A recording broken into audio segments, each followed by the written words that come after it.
How is the planetary season going? Well, yes, not good. Before I'll show you what I've got so far, I'll tell you quickly why the planetary season wasn't as good as I've expected recently. By the way, you would really help me by writing a comment, pressing the like button and subscribing. Thank you. As you maybe remember, I bought a huge 12-inch Schmidt-Cassegrain. It's a great telescope, but it's heavy and I'm not sure so far. I have to test it some more, but right now I'm not sure if my Celestron CGEM carries it well enough or if I have to balance it even more and better, because I thought it would be well balanced, but I'm not sure about that anymore. I'm facing another problem right now and it's really making me mad. I possessed two Barlow lenses and I've decided to sell both of them so I could afford with that money a really good one, the Televue 2x Barlow lens. Months ago I found a guy from the Netherlands who wanted to sell exactly one of those and I've decided to buy it. Right away I received the delivery number for tracking, and since September the delivery seems to be stuck somewhere. Nothing happens, DHL doesn't know where the problem is and says it's on it. I don't believe that anymore. It will take some time until they admit that the delivery is lost and give a refund. That's why I decided to buy another Barlow lens. Not a Televue this time, because I want to have my money back at first before I buy another expensive Barlow lens. I bought a TS 2x Barlow but had not the chance to test it yet. Hopefully it will be a good combination to use an f10 telescope, a camera with 2.9 micrometer pixel scale and the 2x Barlow. Finally, I can start to make the most of my telescopes. I was really annoyed by losing weeks of good weather and opposition observing time due to the lost Barlow lens. As you can imagine, the following images were taken without a Barlow lens, and so I'm losing detail even before starting. The telescopes that I use for planets are a small skywatcher Maksutov, the 127mm SkyMax for fast sessions, because it does not need much time to cool down. I use of course my lovely C9 for planets, which is big but still very easy to set up and carry. At last I use a big Meade 12-inch scope, which I only set up if I expect really good conditions, because the scope is very heavy and not as easy to set up alone as my other scopes. So, enough talk. Let's start with Saturn. These are my favorite images of Saturn so far for this year, and they were taken with the C9 on the AVX and my ASI 290 MC camera in prime focus, which means a focal length of 2350 millimeters.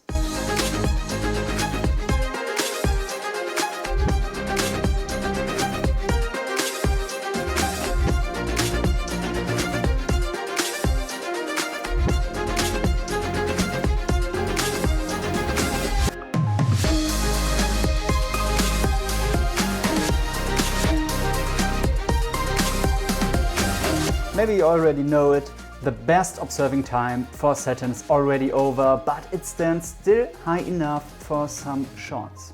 I added a ZWO ADC for better color correction. This is always important when the planets do not rise high above the horizon like Saturn. At least in my country. Recently I took some more shots with my small Maksutov telescope. It is such a small telescope but has outstanding optics for its small aperture. The focal length measures 1500 millimeters and I used the same equipment except of the scope itself.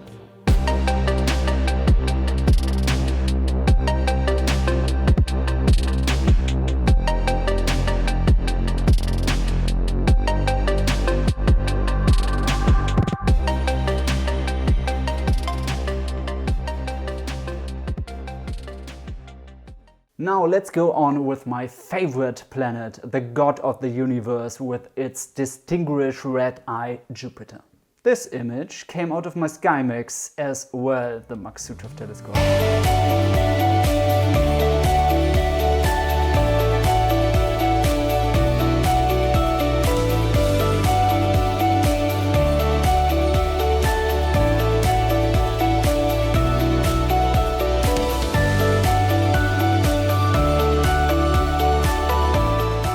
Love the reddish color of Io you can see here. It's much more easier to bring out the colors than with the Schmidt-Cassegrain telescopes.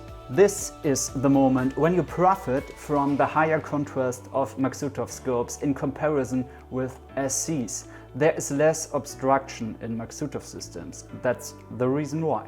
Yes, my Maksutov is nice and easy, but of course a 5-inch scope can't compete with a 9-inch telescope.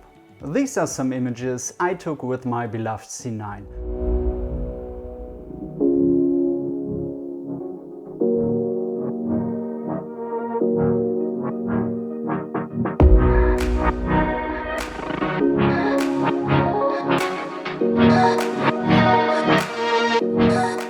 I used the 290 MC camera again, the ZWO ADC, all mounted on the great Celestron AVX. It's a mobile system you can set up quickly. The upcoming system I use is less easy to set up. Here you can see the Meet scope in action.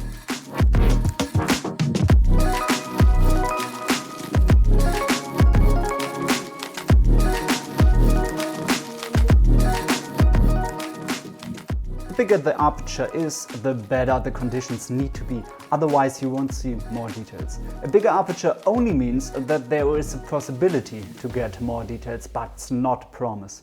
So in this image you can see that there are not clearly more details visible than in the images of the C9.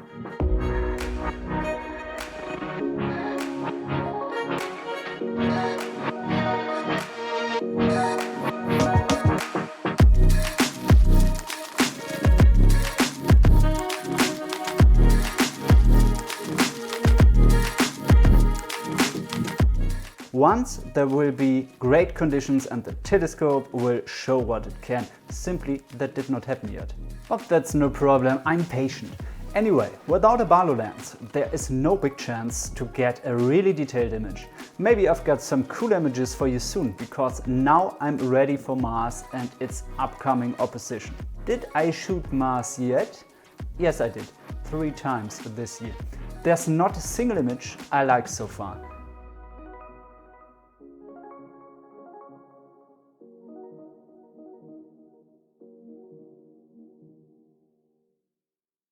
This gives at least an impression of Mars, but is it a cool image? I guess no. There will be cool images soon, I'm optimistic. So this was my report of my first half of the planetary season. Of course, there are many people taking much better shots than I do, but that is good the way it is. So I'm always inspired to try it on my own, always hoping to get a decent shot. Thanks for watching and clear skies.